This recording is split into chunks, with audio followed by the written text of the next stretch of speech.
Ukoliko niste stigli obaviti sjetvu u vrtu tokom aprila, nema panike, jer većinu povrtnih kultura i cvijeća možete posijati i u maju.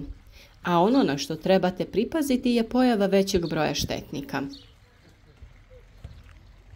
Zemlja je topla i dovoljno vlažna i siju se mnoge toploljubive kulture, a ovo je mjesec sadnje presadnica povrća na otvorenom.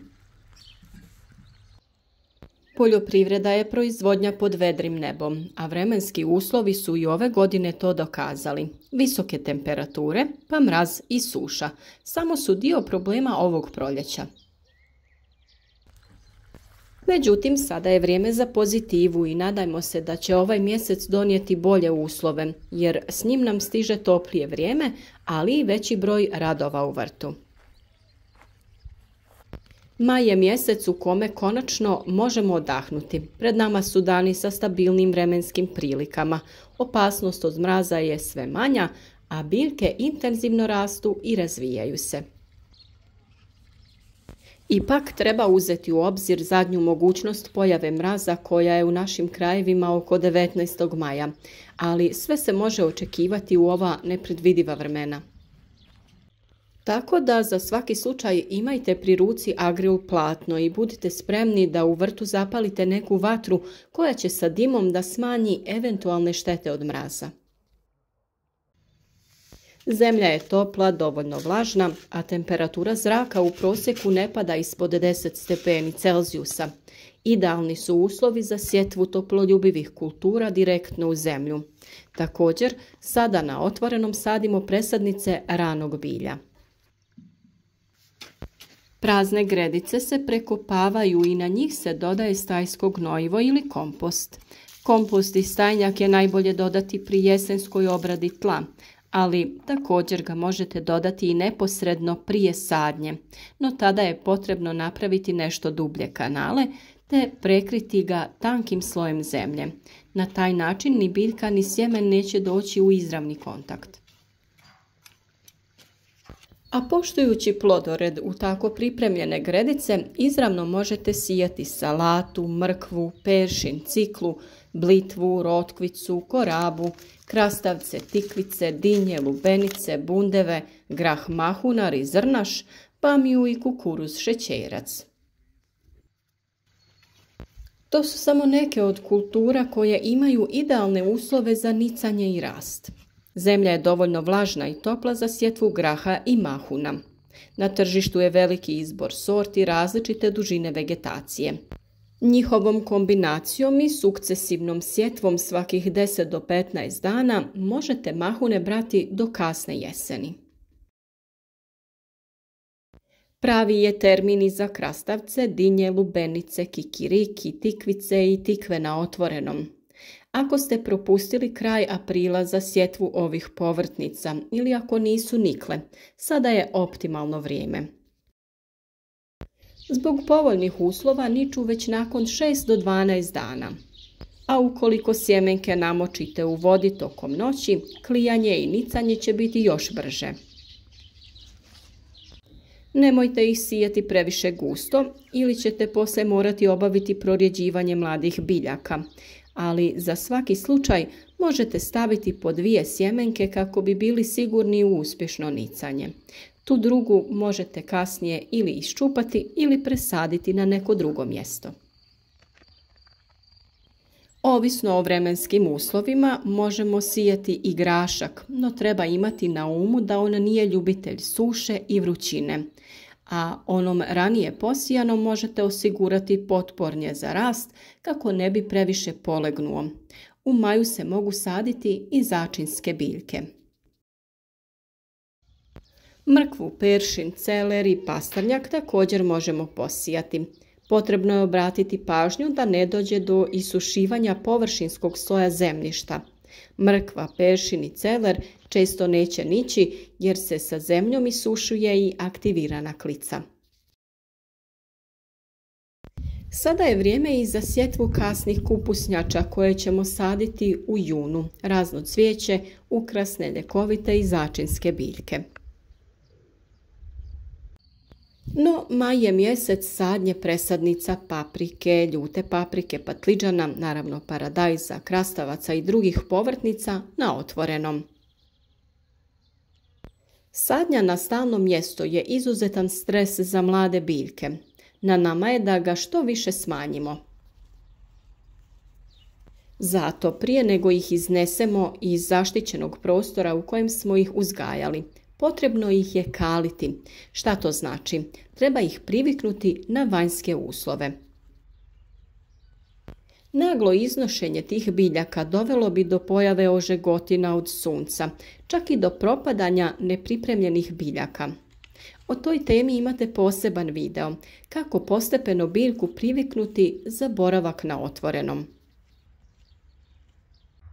Prilikom sadnje dolazi do oštećenja korijenja mladih biljaka koje vadimo iz sjetvenih posuda.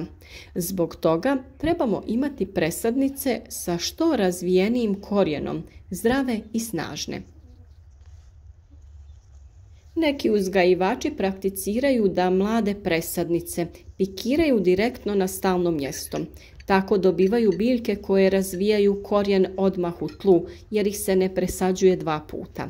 Sve to zavisi od klimatskih uslova i uslova u tlu koji su u vašem vrtu. Tu se ostvaruje svojevrsna financijska ušteda jer nema troškova za pikiranje u posudice, ali morate imati na umu da ovakve biljke se prvo moraju dobro ukorijeniti i zato nešto kasnije stupaju u rod. Na otvorenom naravno prvo sadimo paradajz, a onda 10-tak dana kasnije paprike i patliđan, jer je paradajz ipak nešto otporniji. Večer prije presađivanja potrebno je presadnice dobro zaliti kako bi ih iz posude izvukli sa grumenom supstrata uz minimalno oštećenje korijenja. Naravno, najbolje je sadnju obaviti neposredno pred kišu kada je vrijeme tmurno i oblačno. Kada je dan sunčan i suh, bolje je sve radove obaviti u poslijepodnevnim i večernjim satima. Izbjegavajte sadnju po vjetrovitom vremenu, posebno ako je riječ o vjetru koji isušuje. Biljke će stradati zbog povećanog isparavanja. Nakon što ste ih posadili, presadnice dobro zalijte, a uvijek je dobro i da u iskopanu rupu koju ste pripremili nalijete određenu količinu vode kako bi ona što dublje prodrla i kako bi je presadnica što duže imala za korištenje. Prilikom prvog zalijevanja možete u vodu dodati i neku prihranu poput one od koprive ili kvasca, a s obzirom da ima dosta novih gledatelja na kanalu, opet ću reći da o receptima takve prihrane imate posebne videe, kako se prave i kako se koriste. Tu je i video o prirodnom hormonu za ožiljavanje, a naravno tu su i vodotopiva NPK hranjiva, o čemu smo također dosta govorili. Naime, fosfor je taj koji je bitan za dobar korijen i pomaže biljci u daljem razvoju jer on pomaže prenošenju svih ostalih hranjiva kroz biljku. Omjer pri prvom zalijevanju NPK hranjiva trebao bi biti 10-40-10, to jest da je udio fosfora najveći. Kao što sam rekla, u slučaju da postoji opasnost od hladnoće, a posadili ste biljke na otvorenom, zaštitite ih agrotekstilom. Naravno, kako niče sve u vrtu, tako niču i korovi. Zato je tek iznikle biljke potrebno na vrijeme osloboditi od korova kako im ne bi uzimao hranjiva, zagušio ih te im onemogućio rast. U maju se bere mladi luk, rotkvice, salata, mladi grašak, bob i špinat, ali naravno sve ovisi o tome kada ste ih posijali, a dozrijevaju i prvi plodovi jagoda i trešanja. Ljekovito bilje se također bere u maju, pa ne zaboravite na koprivu koja vam može poslužiti i kao odlično gnojivo u vrtu, majčinu dušicu, matičnjak, trputac, ali i bazgu od koje se radi fini domaći sok. A sada malo o problemima, jer čim postane toplije javljaju se brojni štetnici, ali i korisni kukci poput bubamara, pčela i bumbara. Na velikom broju biljaka javljaju se lisne uši, a s njima se hrane bubamare, pa ih okupite u svom vrtu. Vodite računa i o tome da se u maju javlja prva generacija krompirovih zlatica koje treba na vrijeme skupiti i uništiti. A što prije suzbijete prvu generaciju, manju ćete najezdu imati kasnije.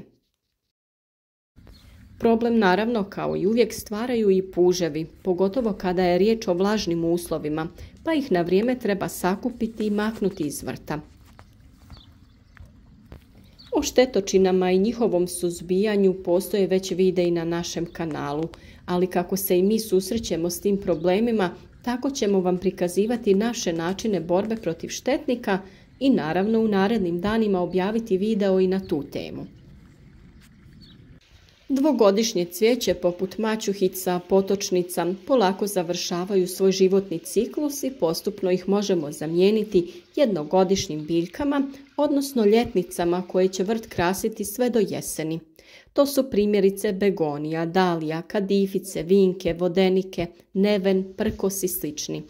Na početku maja još možete posaditi dalije, gladiole te ostalo osjetljivo lukovičasto cvijeće koje će cvjetati ljeti. Mi smo svo ovo cvijeće posadili po cijelom vrtu, postavili svojevrsnu živu ogradu koja će privlačiti korisne kukce, a odbijati štetnike. Već je na veliko u prodaji sezonsko cvijeće koje je najbolje presađivati na otvoreno kada prođe opasnost od mraza. Kod kupnje presadnica cvijeća gledajte da imaju zdrav korijen, da su lijepe boje i da im je otvoren barem jedan cvijet ili da mu se vide pupovi. Kada ste sigurni da neće biti više mraza, na otvoreno možete iznijeti fikuse, limune, kaktuse i slične biljke koje u loncima preko ljeta držite vani. Nemojte ih odmah izlagati jakom suncu da ih ne oprži. Naša bašta se polako slaže i za sada zeleni, ali uskoro će tu biti puno plodova koje ćemo sa zadovoljstvom obrađivati i naravno brati, te uživati u blagodatima našeg rada. Isto želimo i vama.